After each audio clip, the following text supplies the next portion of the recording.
FM 94, Paladin here, talking to Robert Berry. This is Robert Berry calling. Well, I'm very excited to talk about your life, your career, and your most recent project. I wanted to give you the opportunity. I'd give everybody that I talk to an opportunity to talk about what they most want to get off their chest first before I do anything else. So what is the first thing you want to talk about? There's all kinds of things about the music business and radio that seems to be ruined these days, but I'm not sure I should be talking about that. The corporate people are killing us, right? Buying up all the stations, they're streaming all the music, they're making it tough for anybody to make a living, at least the new guys. Well, as a small mom and pop type station, we're all for the little guy here. That is fantastic, man. We're all about shopping local and keeping it in the small community, so we're down with that plan. Don't you think that's all that radio really has right now that they're the strongest at? They support their community and are involved in their community, and the other radio stations, they don't have that. The corporate ones, they just don't have it. You're right. You're absolutely right. I'm down with it, man. Oh. We are vibing. I'm talking to Robert Berry, who worked very closely with Keith Emerson, who back in 2016 passed away. And basically, your most recent project, titled 3.2, my understanding continued with work that you and he had done together. You want to talk about that? Yeah, that is right. We had a band back in 1987. We had a band called 3. The album To the Power of 3 had a top 10 single on it. In 1988, we toured, a successful tour, but the ELP fans, the diehard Emerson fans, just hated it that Keith wasn't playing with Greg Lake, and they didn't like it that he was, had a new American guy in the band, and he put so much pressure on him that he didn't want to do it anymore. Mm-hmm. You go ahead 27 years,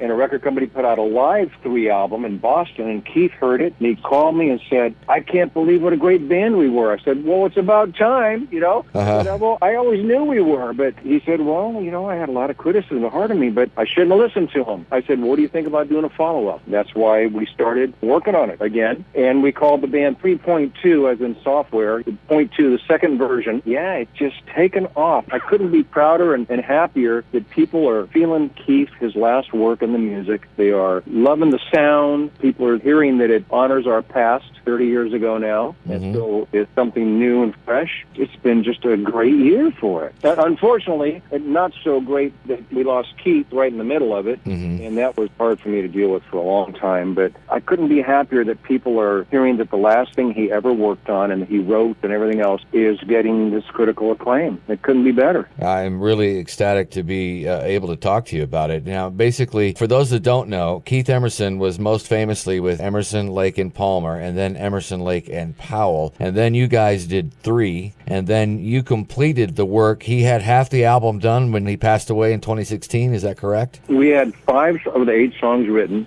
and we had the whole plan laid out, what we're going to do, record contract with Frontiers Records out of Italy, and we really had the plan laid out, what we had learned back in 1987 recording and writing together, what we had learned in 88 touring together, and what we had experienced along the way, because he did a lot of projects with me in my studio, and we kept in contact. We had that plan cemented, but we thought we knew what the second album should have been like, and yeah, it was quite a ways into it when he left us. Well, it sounds like it was a labor of love that you continued to work on it. I talked to another friend, a sort of a side tangent, Ricky Phillips, who's currently with Styx, formerly with the Babies and with Bad English. He did that for Ronnie Montrose, completed an album to honor Ronnie Montrose, who passed away. Similar kind of thing to what you're doing. I'm really excited to see people honoring legacies like that. That's really important to me. Now, you have a pretty ecstatic career, too. You had a multi-decade career working with Sammy Hagar, vocalist for Ambrosia. You worked with Steve Howe, currently working with Greg Kinn. You want to talk about any of that? I'm the luckiest guy you never heard of. I've been,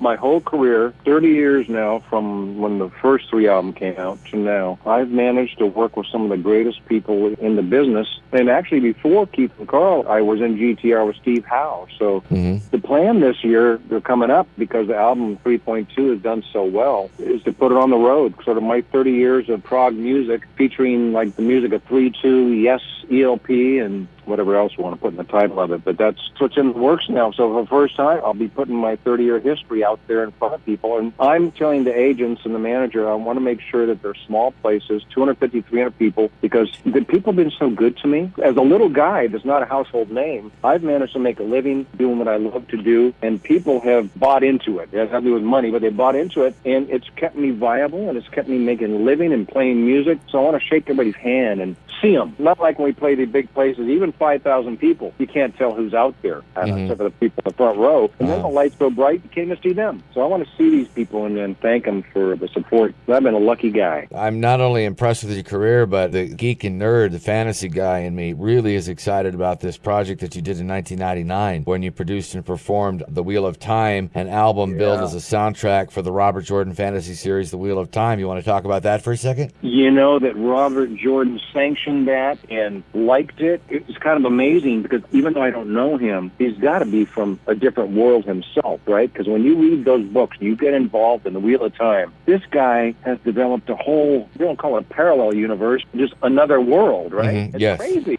It's just amazing the depth that goes into. So to do that, it was a challenge. It was fun. It had the Celtic kind of thing to it, and also kind of soundtrack stuff, which I've done for some movies and stuff. A friend of mine is president of music over at, was it Miramax and he's at Paramount.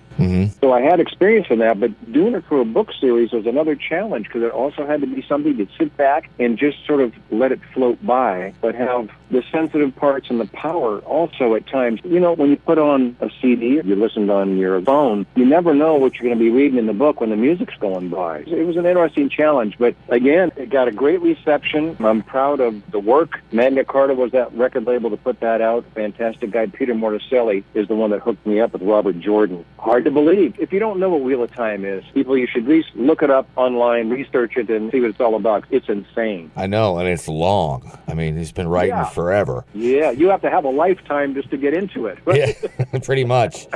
Give me websites, social media, all that stuff. Get it out there. Just go to www.robertberry.com, and it'll lead you everywhere else. There's all kinds of things about the new album. When the tour's ready, it'll be launched on there. And there's also a 3 Emerson, Berry, and Palmer Facebook site. So if you want to get on that, please do. You'll find me. It's not hard. Cool. Robert Berry, Berry, like the fruit. Okay, so from the Rules Have Changed album, this is Your Mark on the World, the band 3.2 featuring Robert Berry and the work of Keith Emerson. You're hearing it right now on FM 90.